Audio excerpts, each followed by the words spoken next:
साल 1914। एक छोटा सा आइलैंड जहां ना कोई शहर है ना इंसानों की भीड़, सिर्फ एक लाइट हाउस है और एक रहस्य जो समंदर की गहराइयों में छिपा है। फिल्म शुरू होती है एक शिप को दिखाते हुए जो साउथ अटलांटिक ओशन के रास्ते अपनी मंजिल की तरफ बढ़ रहा है। उस शिप पर एक वेदर ऑफिसर था, डेविड। वो लोग एक ऐसे आइलैंड की तरफ जा रहे थे जो अटलांटिक ओशन के सबसे गहरे हिस्सों में छिपा हुआ था। सरकार ने डेविड को वहां भेजा था ताकि वो उस आइलैंड के बदलते मौसम का ऑब्जर्वेशन कर सके। डेविड को लगभग 1 साल तक वहां रुकना था, डेटा कलेक्ट करने के लिए, मौसम के अजीब बदलावों को समझने के लिए और फिर वापस लौट आना था। कैप्टन अपने शिप पर डेविड को उस आइलैंड तक ले जा रहे थे, साथ में 1 साल का खाना और जरूरत का सारा सामान भी था। लंबे सफर के बाद आखिरकार वो आइलैंड तक पहुंच गए। वो लोग बोट की मदद से आइलैंड पर उतरे, साथ ही अपना जरूरी सामान भी ले आए। आइलैंड पर एक लाइट हाउस था और एक छोटा सा घर जहां डेविड को रहना था, क्योंकि इससे पहले भी एक वेदर ऑफिसर यहां रहता था, लेकिन अब उसकी ड्यूटी का वक्त खत्म हो चुका था। आज से डेविड इस आइलैंड का नया वेदर ऑफिसर बन गया था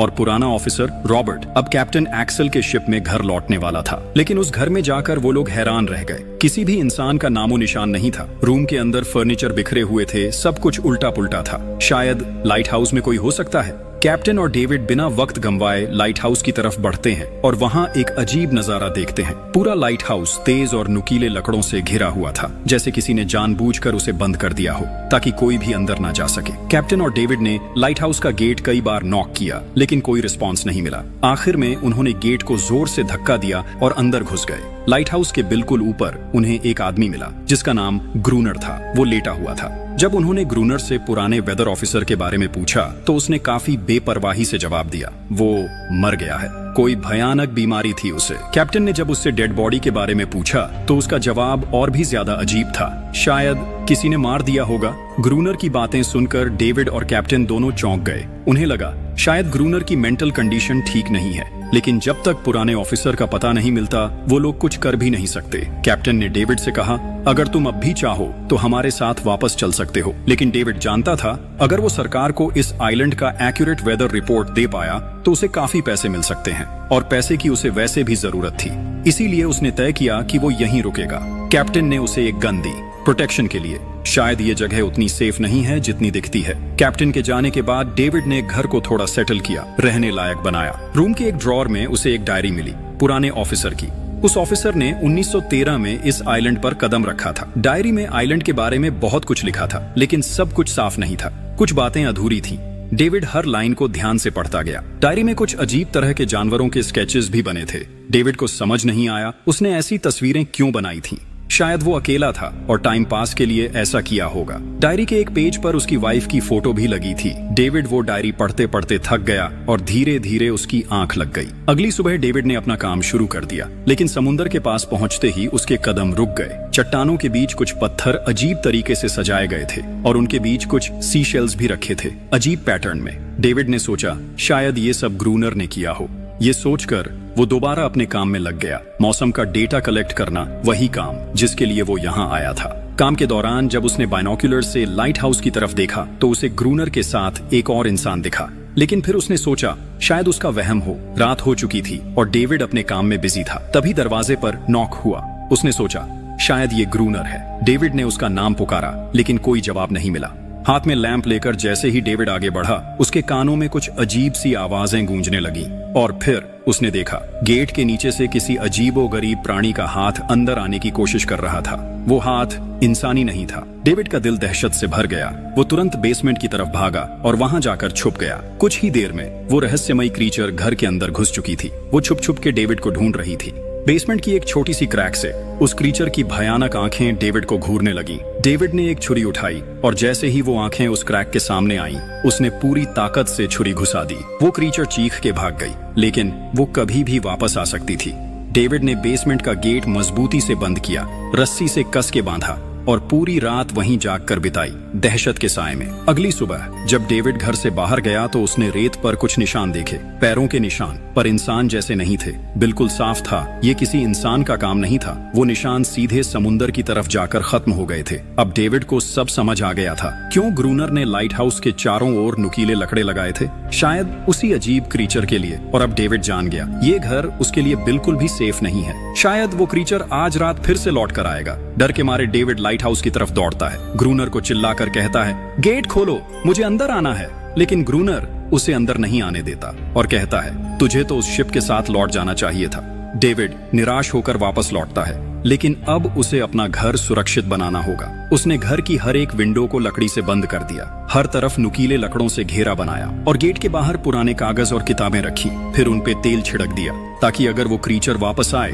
तो उसे आग से डरा के भगाया जा सके। लेकिन एक बात थी जो डेविड अब तक नहीं जानता था, और ये बात उसे आज रात पता चलने वाली थी। किस्मत से उसे घर के अंदर एक पुराना बॉक्स मिला। उस बॉक्स में एक गन थी और बहुत सारी बुलेट्स। ये देखकर उसे थोड़ी हिम्मत मिली, लेकिन डर अब भी जिंदा था। जैसे जैसे सूरज ढलने लगा, रात का अंधेरा हर तरफ छा गया। डेविड गन हाथ में लिए घर के एक कोने में चुपचाप बैठा था। उसकी सांसें तेज थीं। तभी एक अजीब आवाज सुनाई दी, और जब डेविड ने खिड़की की तरफ कदम बढ़ाया तो जैसे उसके पैरों के नीचे से जमीन ही खिसक गई। सिर्फ एक नहीं, पानी में से कई सारी वही अजीबो-गरीब क्रीचर्स उठती हुई नजर आईं, और सब उसके घर की तरफ बढ़ रही थीं। कुछ ही देर में वो गेट को तोड़ने की कोशिश करने लगे। डेविड ने तुरंत गोलियां चलानी शुरू की। कुछ क्रीचर्स गिर गए, लेकिन बाकी और भी ज्यादा हिंसक हो गए। वो अब घर के अंदर घुसने की कोशिश कर रहे थे। जैसे जैसे उनकी तादाद बढ़ने लगी, डेविड ने बिना वक्त गंवाए गेट के बाहर रखे कागजों और पुरानी किताबों को आग लगा दी। आग देखकर वो क्रीचर्स डर के मारे वापस समुद्र में लौट गए। लेकिन अब वही आग डेविड के घर तक पहुंच चुकी थी।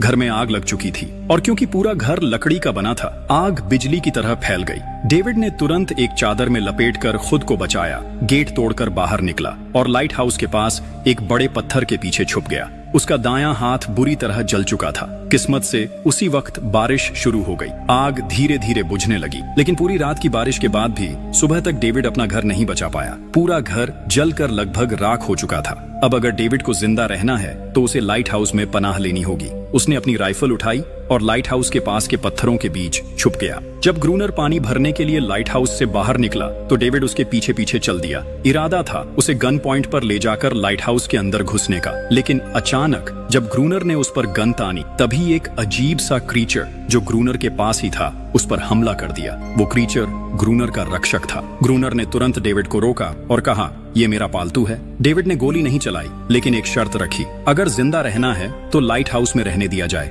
उसके पास 1 साल के लिए काफी गन पाउडर था और इतना खाना भी था कि दोनों बच सके। ग्रूनर कुछ देर चुप रहा, फिर धीरे से हाँ कर दी। शाम होने से पहले दोनों बचा हुआ खाना लेकर लाइट हाउस लौट आए। अगली सुबह वो क्रीचर चुपचाप डेविड का हाथ चाट रहा था, जबकि डेविड गहरी नींद में था, और कुछ ही देर में उसका हाथ काफी हद तक ठीक हो गया। ये सब डेविड के लिए एक शौक था, लेकिन जो आंखों के सामने हो रहा था उस पर यकीन करना मुश्किल था। लाइट हाउस के टॉप पर डेविड ने देखा ग्रूनर उन बुलेट्स को काउंट कर रहा था जो उन्हें गन से मिली थी, और वो क्रीचर अपने तरीके से ग्रूनर की मदद भी कर रहा था। इसका मतलब ये था कि ये जानवर वायलेंट नहीं है। डेविड अब ग्रूनर से उसके बारे में और जानना चाहता था, और फिर ये सब दुनिया के सामने लाना चाहता था, क्योंकि ये किसी मिरेकल से कम नहीं था। एक अजीब सी फीमेल क्रीचर समंदर के गहरे अंधेरों से उनके सामने थी। अगर इस क्रीचर का सच दुनिया के सामने आता तो डेविड और ग्रूनर दोनों दुनिया भर में मशहूर हो जाते। लेकिन ग्रूनर को ये सब नहीं चाहिए। वो इस आइलैंड से कहीं नहीं जाना चाहता। ग्रूनर के पास कोई अपना नहीं था। उसके हिसाब से सोसाइटी में कोई भी अकेला नहीं रह सकता। हर किसी को किसी न किसी का गुलाम या नौकर बन के रहना पड़ता है। इसीलिए उसके लिए ये आइलैंड परफेक्ट था। ये जगह जहां वो अपने आप को एक किंग समझता था, अपनी मर्जी का मालिक। इसी वजह से उसने आइलैंड के कई हिस्सों में लिख दिया था, ग्रूनर इज किंग। लेकिन वो अजीब सी फीमेल क्रीचर उसकी पालतू कैसे बन गई? असल में एक बार ग्रूनर ने उसकी जान बचाई थी। वो गलती से अपने फिशिंग नेट में फंस गई थी। तब वो क्रीचर छोटी थी और उस दिन के बाद से ग्रूनर के साथ ही रह गई। उसकी हर बात माननी शुरू कर दी। लेकिन ग्रूनर एक गुस्से वाला इंसान था और उसने कभी भी उस क्रीचर के साथ इंसानियत से बिहेव नहीं किया। उसके साथ रेगुलर फिजिकल रिलेशन रखता था। एक बार उस क्रीचर ने ग्रूनर पर हमला भी किया और उसके बदले में ग्रूनर ने उसे सजा दी, एक ऐसी सजा जिसके बाद वो क्रीचर अपने आप को ग्रूनर की नौकरानी समझने लगी। शायद इसी वजह से हर रात वो क्रीचर्स समंदर से बाहर आते हैं उसे वापस ले जाने के लिए। लेकिन वो क्रीचर्स दिन के उजाले में अटैक नहीं कर सकते। खैर, डेविड अब यहाँ और नहीं रहना चाहता। वो किसी आने वाले शिप को सिग्नल भेजकर ये जगह छोड़ देना चाहता है, लेकिन ये काम इतना आसान नहीं था। ग्रूनर का कहना था कोई भी शिप इस आइलैंड तक नहीं आती, लेकिन डेविड उसकी बात पर विश्वास नहीं करता। उसे यहाँ रहना अब बिल्कुल भी अच्छा नहीं लग रहा। उसे यहाँ घुटन सी महसूस हो रही है। वो जल्दी से जल्दी ये जगह छोड़ना चाहता है। शाम होने लगी है। ग्रूनर उसे कहता है गन लेकर रेडी हो जा, क्योंकि वो क्रीचर्स कभी भी हमला कर सकते हैं। वो लाइट हाउस की लाइट ऑन करने के लिए तैयार हो जाते हैं और कुछ ही देर में समंदर से एक बड़ी तादाद में क्रीचर्स निकलकर बाहर आते हैं। वो लाइट हाउस की तरफ बढ़ते जा रहे हैं। ग्रूनर उन पर लगातार फायर करता जा रहा था, लेकिन डेविड पूरी तरह से डर गया था। वो लाइट हाउस के अंदर की तरफ पीछे हटने लगा।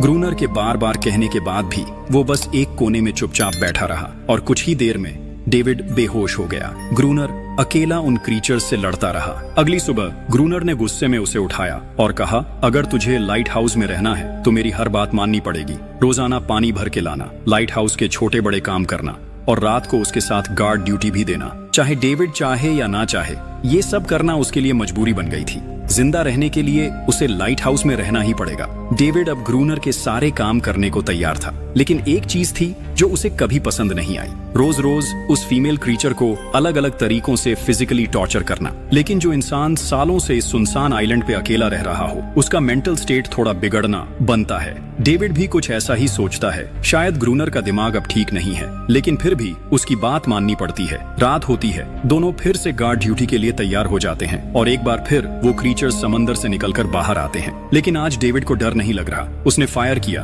पर आज ग्रूनर कुछ भी नहीं करता। वो डेविड को बाहर छोड़कर लाइट हाउस का गेट बंद कर देता है और खुद चुपचाप अंदर बैठ जाता है, ताकि डेविड खुद सीख सके कि इन क्रीचर्स से कैसे लड़ा जाता है, वरना वो लड़ते लड़ते मर जाएगा। डेविड चीख कर मदद मांगता है, लेकिन ग्रूनर उसकी मदद नहीं करता। इसी तरह लड़ते लड़ते वो रात कट जाती है और सुबह हो जाती है। सुबह ग्रूनर ने देखा डेविड लाइट हाउस के गेट के बाहर खून में लथपथ बैठा था। अब उसने सीख लिया था इन क्रीचर्स से कैसे लड़ना है। उसके अंदर का डर जा चुका था। इसी तरह वक्त गुजरता गया, रातों को उन क्रीचर्स से लड़ते हुए और दिन भर ग्रूनर के लाइट हाउस के काम संभालते हुए। ये आइलैंड अब उसके लिए एक बंद घर जैसा हो गया था। वो हर वक्त ये सोचता रहता कि कब ये जगह छोड़े, कब आजाद हो। समय के साथ साथ डेविड का उस फीमेल क्रीचर के साथ एक अजीब सी दोस्ती बन गई थी। डेविड को उसके लिए अब बुरा लगने लगा था। अब उसे समझ आया था कि अपने लोगों को छोड़कर अकेला रहना कितना मुश्किल होता है। शायद वो क्रीचर भी कुछ ऐसा ही महसूस करती थी। डेविड ने उस क्रीचर को एक नाम भी दिया, एनेरियस। और फिर एक दिन उन्होंने देखा कि उन क्रीचर्स के अटैक्स धीरे धीरे कम हो रहे हैं। डेविड सोचता है शायद सर्दियों में वो कहीं और चले जाते हैं, जैसे वेल्स करती हैं, या फिर शायद उन्हें समझ आ गया था इन दोनों से लड़कर कुछ नहीं मिलेगा। लेकिन ग्रूनर ने उसे साफ कह दिया, बिल्कुल नहीं, वो फिर से अटैक करेंगे। अब वो खुद को रिप्रोड्यूस कर रहे हैं, उनकी तादाद बढ़ती जा रही है। कुछ और दिन ऐसे ही गुजर गए। एक रात डिनर के बाद ग्रूनर और डेविड ने वक्त काटने के लिए चेस खेलना शुरू किया, लेकिन यहीं पे ग्रूनर से एक बड़ी गलती हो गई। वो दोनों खेल में इतने उलझ गए कि लाइट हाउस की लाइट्स ऑन करना ही भूल गए और अंधेरे का फायदा उठाकर क्रीचर्स ने उन पे अटैक कर दिया।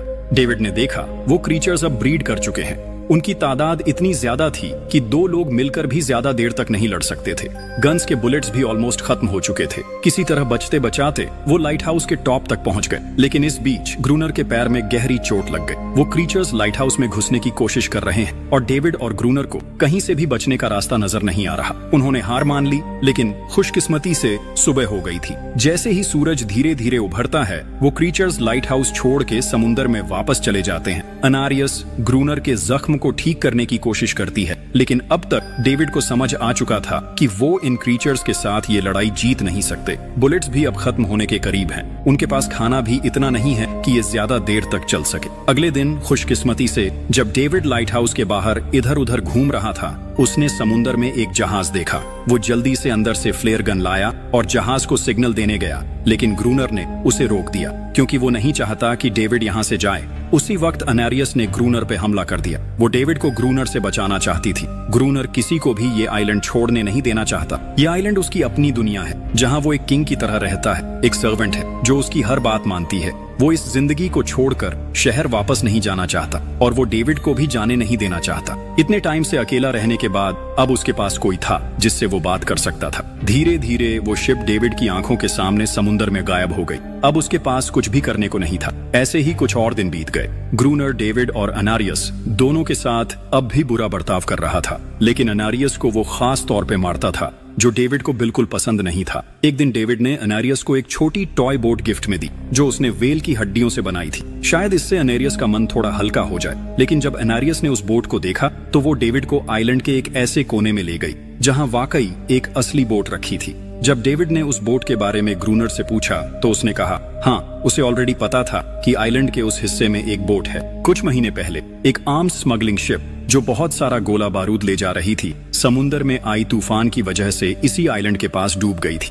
कुछ लोग इस आइलैंड तक बोट के थ्रू जिंदा पहुंच गए थे, लेकिन सुबह होने से पहले उनमें से कोई भी जिंदा नहीं बचा। सभी उस क्रीचर का शिकार बन गए। ये सब सुनते ही डेविड के दिमाग में एक प्लान आया। उनके पास एक डाइविंग सूट जैसा कुछ था। अगर उनमें से कोई उस सूट को पहनकर समुंदर के उस हिस्से में डाइव करे तो हो सकता है उन्हें कोई बुलेट्स या डायनामाइट मिल जाए, जिससे उन मॉन्स्टर्स से लड़ना आसान हो जाए। लेकिन ग्रूनर ने इस बात से सीधा मना कर दिया। वो उस समुंदर के पास भी नहीं जाना चाहता था, पर डेविड अपनी जान के खतरे पर भी ये काम करने को तैयार था। कुछ और दिन इसी तरह गुजर गए। डेविड और एनारियस के बीच एक गहरा कनेक्शन बनने लगा। डेविड उसे पसंद करने लगा था। ये सब ग्रूनर ने चुपके से देख लिया और उसी वक्त पहली बार उसके मन में ये ख्याल आया, शायद उसे डेविड की मदद करनी चाहिए। लेकिन ग्रूनर का असली इरादा कुछ और ही था। वो चाहता था कि डेविड उसकी मदद से समुंदर के नीचे रखे डायनामाइट के बॉक्सेस वापस सरफेस तक ले आए और उसके बाद उसे वही समुंदर में अकेला छोड़ दे, ताकि वो क्रीचर्स उसे मार दें। इस तरह डायनामाइट भी उसके पास आ जाएगा और एनेरियस फिर से उसकी गुलाम बनकर रह जाएगी। दोनों उस जगह पहुंच गए। डेविड ने डाइविंग सूट पहना और समुंदर के नीचे उतर गया। शिप पूरी तरह तबाह हो चुकी थी, लेकिन किस्मत अच्छी थी, उन्हें कुछ डायनामाइट के बॉक्सेस मिल गए। तभी अचानक सामने आ गए वो क्रीचर। डेविड घबरा गया और गिर पड़ा। आयरन डाइविंग सूट इतना भारी था कि वो हिल भी नहीं पा रहा था। वो ग्रूनर को ऊपर सिग्नल भी नहीं भेज पाया। ग्रूनर को लगा कि शायद वो क्रीचर्स डेविड को मार चुके हैं, लेकिन असल में वहाँ सिर्फ 2 छोटे बच्चे थे। डेविड ने पानी के नीचे प्रेशर बनाया और अपना डाइविंग सूट वहीं छोड़ दिया। वो सरफेस तक खुद तैर कर आ गया। उन्हें वहाँ कुछ पुरानी बॉक्सेस मिले जिनमें डायनामाइट थे। उन्होंने लाइट हाउस के आसपास 2 लेयर्स में डायनामाइट बिछा दिया, ताकि जब अगला हमला हो तो वो मॉन्स्टर्स को एक ही बार में खत्म कर सकें। कुछ महीने बीत गए और बर्फ गिरने लगी,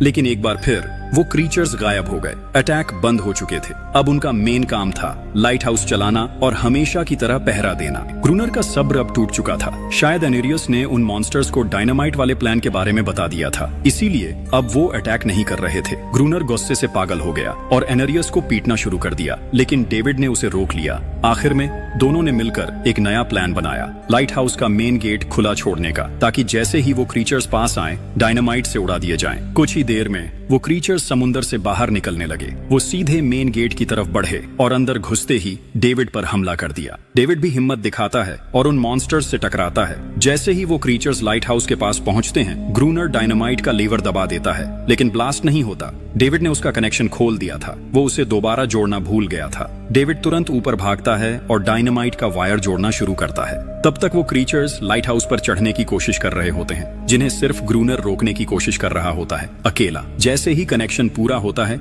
डेविड पहला लेयर उड़ा देता है। कई क्रीचर्स ब्लास्ट में खत्म हो जाते हैं, लेकिन अभी भी काफी मॉन्स्टर्स लाइट हाउस पर हमला करने के लिए रेडी होते हैं। इस वजह से ग्रूनर दूसरा लेयर भी ब्लास्ट कर देता है। दोनों इस भयानक धमाके में बेहोश हो जाते हैं। अगली सुबह जब दोनों होश में आए, एनेरियस वहां नहीं थी। मरे हुए क्रीचर्स चारों तरफ बिखरे पड़े थे। ग्रूनर उन सबको मार रहा था जो जिंदा थे लेकिन जख्मी। तभी डेविड की नजर उनमें से एक के गले में लटके एक नेकलेस पर पड़ती है और उस मोमेंट पर डेविड को अपनी सबसे बड़ी गलती का एहसास होता है। जिन क्रीचर्स को वो अब तक वायलेंट समझते आए थे, वो भी इंसानों की तरह सिविलाइज थे, सिर्फ बोल नहीं सकते थे। शायद उनका लाइट हाउस पर हमला करना किसी वजह से था, लेकिन ग्रूनर के लिए ये सब बेकार बातें थीं। उसके लिए वो इस आइलैंड का किंग था और हर किसी को उसका हुक्म मानना पड़ता था। उस दिन के बाद वो क्रीचर्स फिर कभी वैसे अटैक नहीं कर पाए, लेकिन हर दिन समुंदर के किनारे से एक रोती हुई आवाज आती थी। डेविड को अब तक नहीं पता था कि उन्होंने कितना बड़ा नुकसान कर दिया था, कितनी फैमिलीज टूट गईं, कितने बच्चों ने अपने लोग खो दिए, सिर्फ एक गलतफहमी की वजह से। अगले दिन डेविड ने समुंदर में उन क्रीचर्स के कुछ छोटे छोटे बच्चों को देखा, वो सब जिन्होंने अपने परिवार खो दिए थे। डेविड ने पत्थरों का एक गोल सर्कल बनाया और उसके बीच में वो छोटी टॉय बोट रख दी ताकि एनारियस वापस लौट आए, लेकिन कितना भी इंतजार किया, एनारियस कभी वापस नहीं आई। एक सुबह डेविड ने देखा ग्रूनर बेहोश पड़ा था। उसके आसपास कुछ पुरानी चीजें रखी थीं। उनमें एक पुरानी तस्वीर भी थी और जैसे ही डेविड ने उस तस्वीर को देखा, वो हैरान रह गया। वो लड़की जिसका फोटो उसने पहले दिन ग्रूनर की डायरी में देखा था, वो कोई और नहीं, उसकी पत्नी थी। ग्रूनर की एक वाइफ थी और वो इस लाइट हाउस का वेदर ऑफिसर था, जो लगभग 1 साल पहले इस आइलैंड पर आया था। उसका असली नाम रॉबर्ट था, लेकिन उसने अपना नाम बदल लिया था क्योंकि अब वो कभी ये आइलैंड छोड़ना नहीं चाहता था। ये सब देखकर डेविड ने भी ये उम्मीद छोड़ दी कि वो कभी इस आइलैंड से जा पाएगा। अगले दिन शाम को जब डेविड समुंदर के किनारे गया, उसने देखा कि उस सर्कल में रखी छोटी बोट अब वहां नहीं थी, लेकिन उसी जगह पर उसने एक क्रीचर का छोटा सा बच्चा देखा जिसके हाथों में वो बोट थी। डेविड ने अपनी टॉर्च उस सर्कल के बीच में फेंक दी ताकि वो दिखाए कि उसका इरादा लड़ने का नहीं है, उसे किसी को चोट नहीं पहुंचानी, वो उनके साथ दोस्ती करना चाहता है। कुछ ही देर बाद समुंदर की लहरों से अनारियस निकलती है और उसके पीछे पूरा क्रीचर्स का ग्रुप भी समुंदर से उभर आता है। लेकिन इस बार कोई भी डेविड पर अटैक नहीं करता क्योंकि वो भी अब शांति चाहते हैं। उनका इरादा सिर्फ एक सेफ जगह पाने का था, अपने बच्चों के लिए, जो हर एक जानवर करता है। उन्हें इस आइलैंड पे इंसानों की अचानक एंट्री बिल्कुल पसंद नहीं आई, इसलिए उन्होंने हर रात अटैक किया। लेकिन ये बात ग्रूनर को कौन समझाए, वो तो अब भी खुद को इस आइलैंड का किंग मानता है। ग्रूनर लाइट हाउस से बाहर आता है, हाथ में बंदूक लेकर। डेविड उसे समझाने की कोशिश करता है, ये क्रीचर्स लड़ना नहीं चाहते, ये शांति चाहते हैं। लेकिन ग्रूनर किसी की नहीं सुनता। वो अनारियस को चीख कर कहता है, अंदर चली जाओ। लेकिन ये पहली बार था जब अनारियस ने उसकी बात नहीं मानी, क्योंकि अब वो उसकी नौकरानी नहीं रही, अब वो सिर्फ एक माँ थी जो अपने बच्चों के लिए खड़ी थी। ग्रूनर अंदर से कमजोर महसूस करने लगता है क्योंकि अब कोई भी उसका हुक्म नहीं